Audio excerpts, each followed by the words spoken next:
Hi guys, and welcome back to the Alpha channel. My name is Prime M, and today we're on to episode 6 of Catch Me in Greenpoint. If you haven't seen episode 1, 2 to 5, please go and check those out so you can understand what is going on in episode 6. With that being said, let's get into episode 6. Episode 6 is a big one.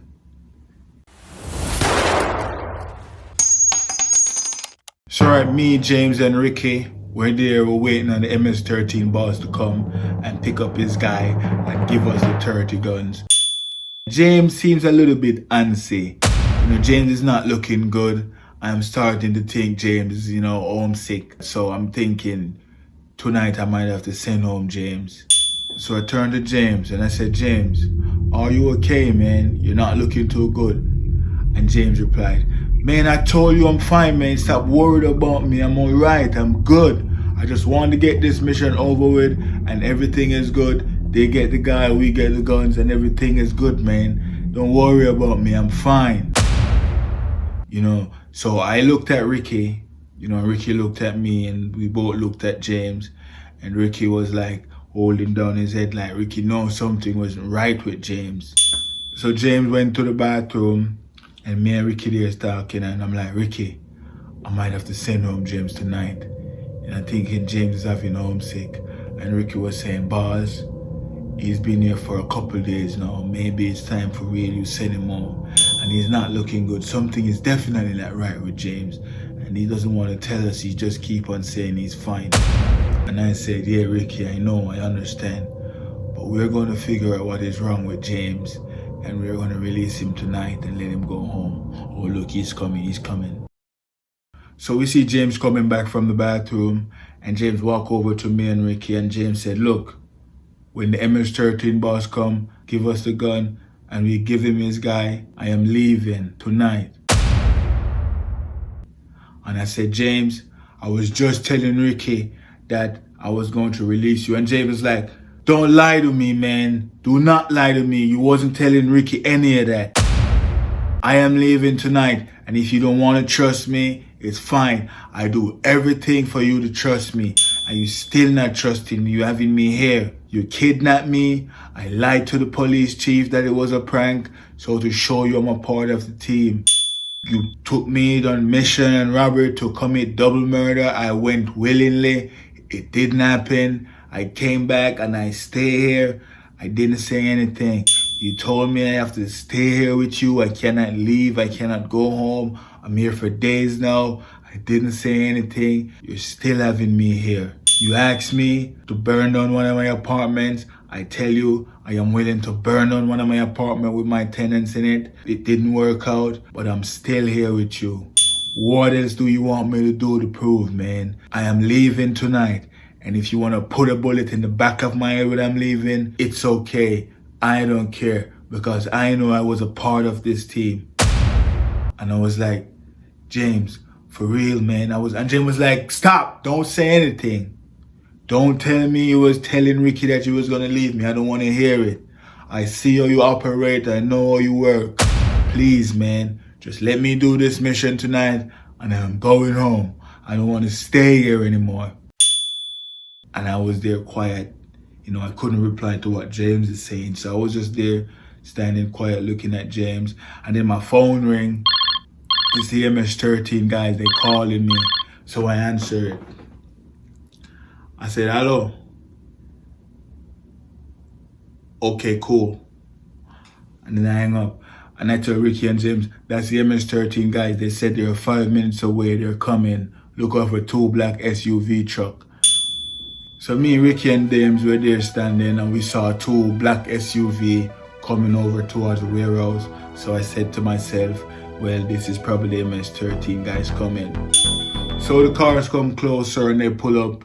They open the door. 3 guys come out of one and 4 guys come out of the other one. We didn't see any bag with the guns or anything, so I'm wondering what's this. But anyways, they come over, and I step forward as the boss, and I said, hola, bienvenidos. And he was like, gracias. And he said, where is he? I said, James and Ricky, go get him. And James and Ricky went in the back to go get him. And then the MS-13 boss said to me, the white guy, how is he looking like that? He looked nervous. Is everything right with him? I said, yeah, is everything okay? He's not feeling good and he's about to go after this to go take care of himself. And the MS-13 boss was saying, Primo, no bueno, no bueno. This is not good. He doesn't look right. Maybe he was on drugs, and because he's not taking that drugs anymore, he's looking like this. But something is not right. He's missing something. I asked him what's going on. Does he take drugs? I said, not that I know of. He said, check him when I leave, talk to him, and see what's going on with him. He doesn't look right. He looks spooky, like he's nervous, but I know he's not nervous. He looks sick. I can see it in his eyes. And I'm like, all right, I'm gonna talk to him. So James and Ricky come back with the MS-13 guy we had tied up in the back. And we hand him over to the guy. And the MS-13 boss look at him, rip off the tape off his mouth, because we had his mouth taped up and stuff. And the MS-13 boss take the tape off his mouth. And he punches him in the face. And the guy drops on the ground. And the MS-13 boss wasn't saying anything. He was just quiet when he punched him in the face. And the guy fell on the ground. And the MS-13 boss was looking at him. And I was like, in my head, I'm like, please don't kill him right here. Please don't kill him right here. We can't take the heat. And then the MS-13 guy that's on the ground that got hit in the face and dropped on the ground, he started to say to his boss, boss, they are trying to take over Greenpoint. They want all these guns so they can kill a lot of people and take over the territory. And I looked down on him and I said, shut up, cállate cabron, you are a rat. What does me taking over Greenpoint have to do anything with your boss? It has nothing to do with your boss, me taking over Greenpoint. You just love to talk. And I looked at his boss and I said, look, get this guy away from you. Because this could be the feds running on you, and then you tell the feds everything you are doing so the feds can protect him. Get rid of this guy. And the MS-13 boss was saying, yeah, we're definitely going to take care of him. Don't worry about it. And then he tells two of the guys to pick him up off the floor, and then they pick him up, and and they put him in the back of one of the SUVs, and then he tell two of the other guys, he give them a signal like, bring the guns. And then I see the guys come with like 4 big bags. One guy, he has 2 big bags in his hand, and then the other guy, he has 2 big bags in his hand as well, and they're coming, and then they put them down, and the MS-13 boss said, 15 rifle, 15 pistol, like you said. And I said, thank you very much. I appreciate it.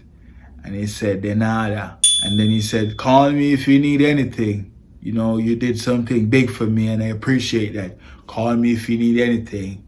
Don't hesitate. And I said, okay, I will definitely give you a call. Gracias. Buena suerte. And he said, buena suerte, amigo. And then he leaves.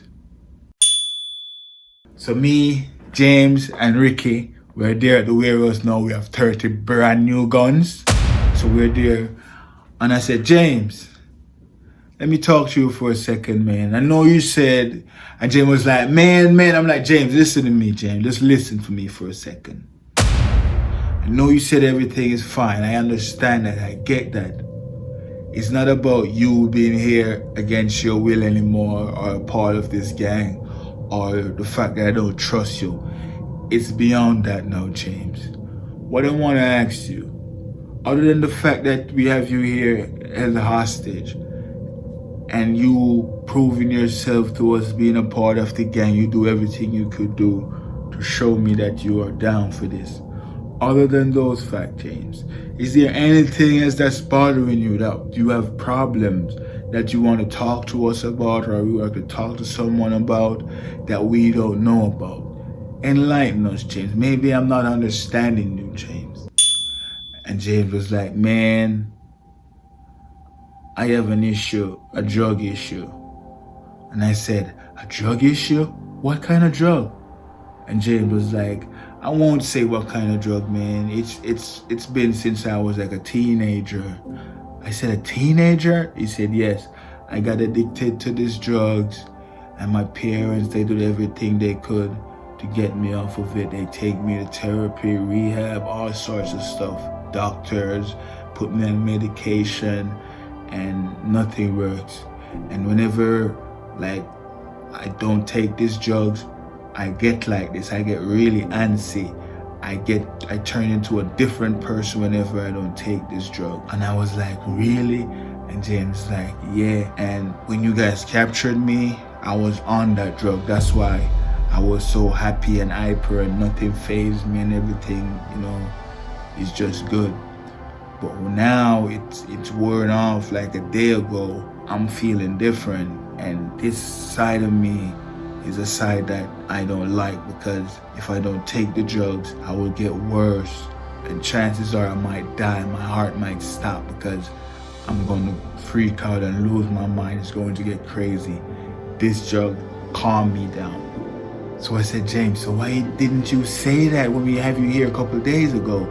And James said, well, whenever there's like action and my anxiety and adrenaline and everything is pumping, that kind of works. Like you guys have me here and we'll go to 696 Queen Bridge and I'm in danger and we went to go kill people and we have mission planning.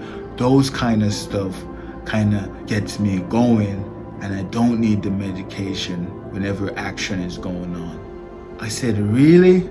He said, yeah, because it takes my mind off my situation because there's stuff going on and it's weird. So that's why I always like gangster stuff, because whenever I'm in like dangerous situation, it helps me and I don't have to take the drugs.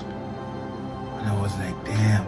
So I said, James, if you should kill someone right now, are you saying for another 2 days you will be fine? And James said, if I should kill somebody maybe a week, I would be okay, because I'll be thinking about it and makes me feel different. It would be like I take the drug. And I'm like, really? So I asked James, so James, when you leave right now, what are you going to do? You're going to take more of that drug?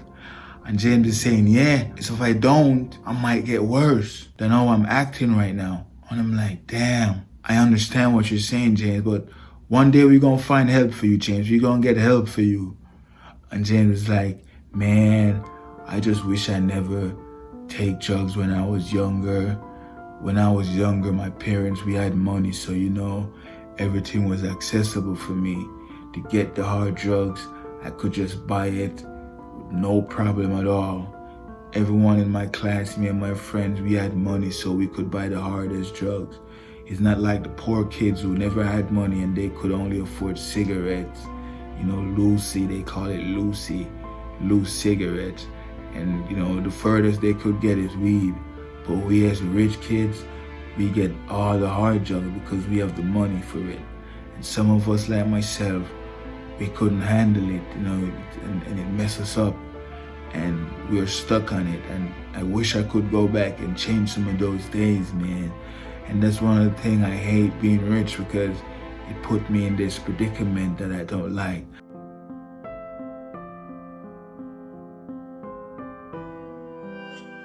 And I'm like, man, James, that's touching, bro. And James is like, yeah, I'm getting a little bit emotional right now. I don't want you guys to see this. So I'm gonna go. I'll see you guys tomorrow. And I'm like, all right, James, do that, man. Everything is good, bro. We got you. So the next day come, I'm at my crib. It's about 10 a.m. in the morning. Last night James went home, Ricky went home. I'm by myself at the warehouse. So I figured, you know what? I am going home to my crib at Williamsburg because James is not there. There's no need to be at the warehouse anymore. So I'm at my crib chilling, and then I hear my phone ring. I look at it. It's a collect call from Rikers Island. So I answer it. I said, hello. Joby. Hold on, let me put you on speaker. Joby. So I put Joby on speaker. I said, hey bro, what's up, bro? I got something for you. Put you back on your feet. And Joby was like, my brother, salam alaikum. I'm like, walaikum salam. What's up, my brother? How you doing? He said, look, man, I heard you want to put me back on my feet, but I just want you to know that I am with the Nation of Islam now, and I am serious. There's no turning back. I am living a better life now, my brother. I'm living in peace right now. I said, look, Joby, man, I know you're on the phone right now, and you probably sitting down, and I understand, but I can get you to stand up. Just let me know. And then Joby said, my brother, listen, I'm at peace now. Every day I wake up, I read the Quran, I feel good, I have my other brothers around me, and life is great. I put down certain things right now, and I think you should think about those kind of stuff too. Some of the stuff you're doing, my brother, you should think about it. It's not good. I wish I knew all of this years ago when I was doing stuff that I shouldn't be doing.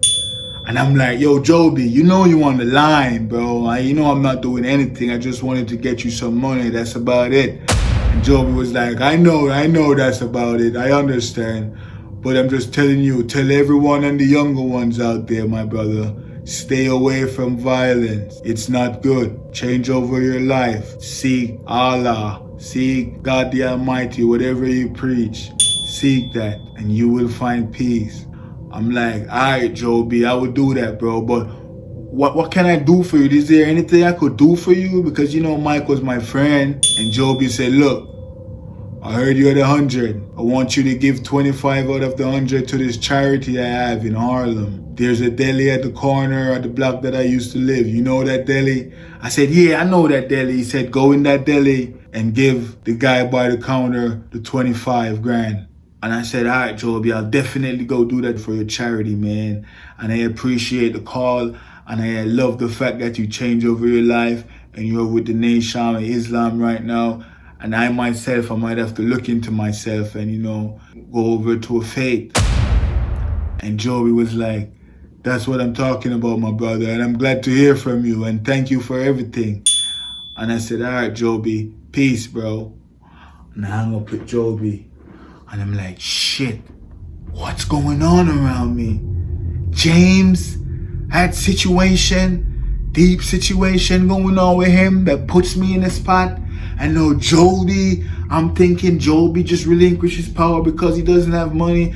And no, he's telling me he's serious about the Nation of Islam and he's not no joke. What's going on around me? He said, what the do I have to? Maybe I have to. Nah, this is church, guns, people dying, love. Nothing makes sense right now. Let me calm down, man. Let me calm down. You know what? Let me head to Manhattan right now and go drop off this money for Joby, man. Because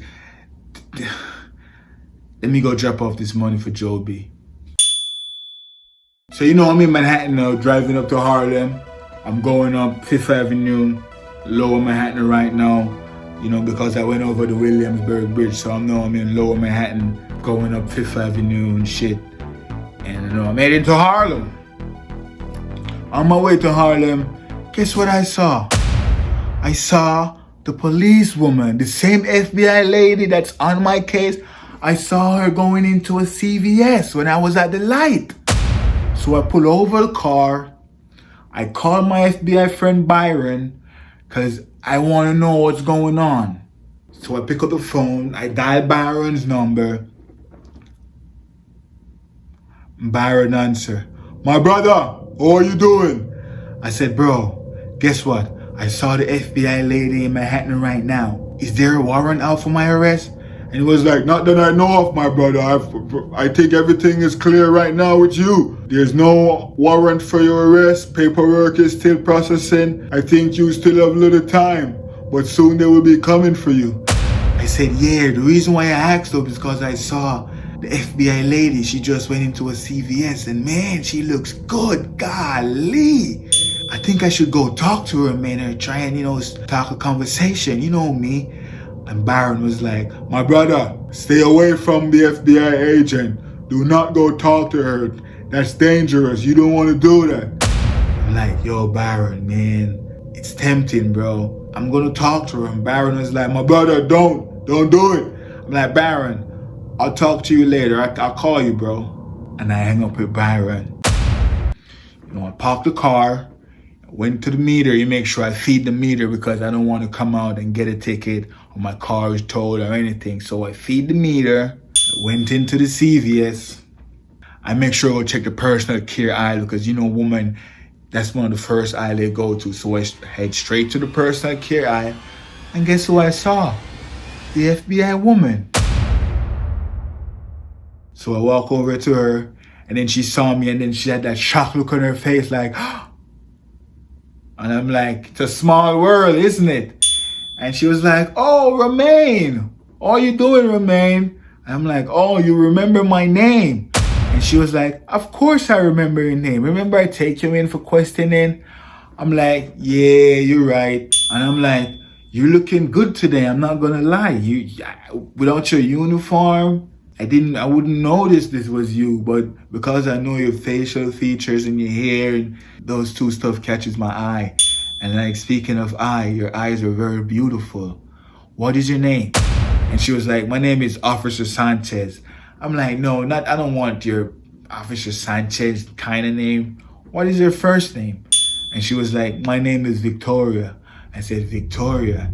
I said, Victoria, can you keep a secret? And she was like, what do you mean secret? You know I'm a police officer. I have to report everything. And I'm like, yeah, you're right. But I love your eyes though. Your eyes are beautiful. I could look in them for days. And she was like, you know I could lock you up for sexual harassment, right? And I'm like, come on, that's not sexual harassment. And I know deep down, you know I'm a good person. You won't do me like that. She said, good person, are you sure about that? And I said, well, unless there is something that you know that I don't know, then I'm not a good person. Is there something? And she was like, don't ask me. There's nothing about you. And then I'm like, so let's meet up tonight for some coffee. I like your vibe. This seems cool. Let's meet up and talk. And she was like, no, I have work. We have this case that I'm working on, this big case. This guy, he thinks he's smart, but we're on to him. I'm like, wow, what is it about? Tell me. And she's like, no, my case is confidential. I cannot talk, certain stuff are classified. And I'm like, but you just tell me it's this guy and you're on to him and he thinks he's smart. She said, well, yeah, I could tell you that it could be anybody. I'm like, yeah, you're right. But for real though, I would love to get to talk to you some other time. Take my number. Call me on a fake Google number. If you don't like my vibe, I don't have your number or anything. And she was like, nah, I'm too busy with work. I cannot, hang out with you. And I'm like, all right, bet. Hopefully I run into you next time. And she said, well, you might just run into me. I'm like, all right, cool. I'll see you. Bye, Victoria. And then I leave. So I went into my car and then my phone rings. I looked at it. It's James calling me. I'm like, James? So I answered. I said, James, what's up, bro? And James was like, boss, we have a big problem. I said, what's the issue?